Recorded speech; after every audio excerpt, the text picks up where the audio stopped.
Mga idol, magpapalit tayo ng tangke ng walk behind. May butas po yung tangke, mayroon naman tayong pamalit. Tatanggalin natin. Ito po yung tornilyo ng bracket, dalawa.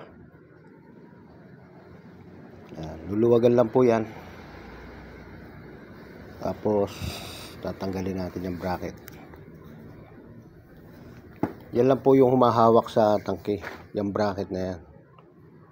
Dalawang tornilyo lang po yan. Tanggalin natin. Yan. Meron po siyang suportang goma, spacer na goma. Ayan, oh.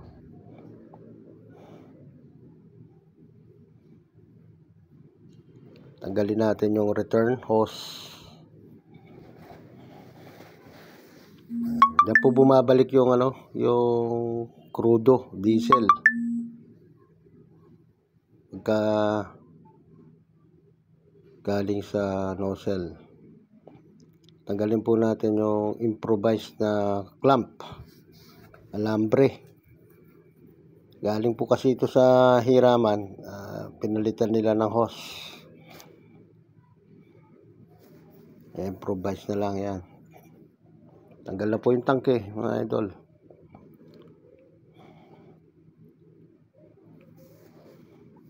Diyan nakaupo yung tangke sa ilalim.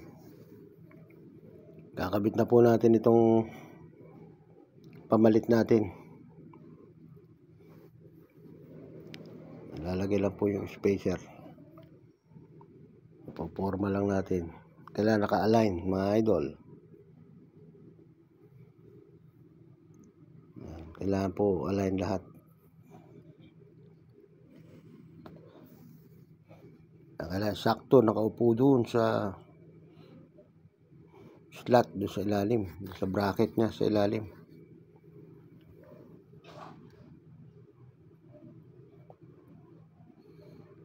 Lagyan natin itong clamp. Doon na po yung goma. Lagyan natin yung tornilyo. Ganito lang kasimple magpalit ng tangke ng walk behind, mga idol.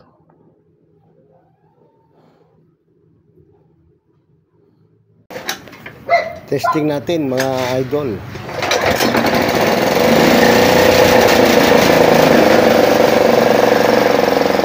Wala pa sinulong panghila niya.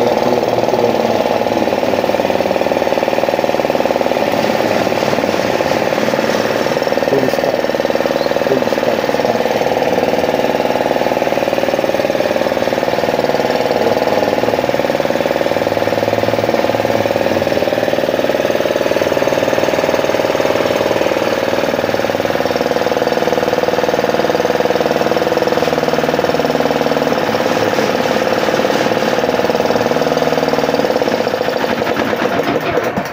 Thank you, mga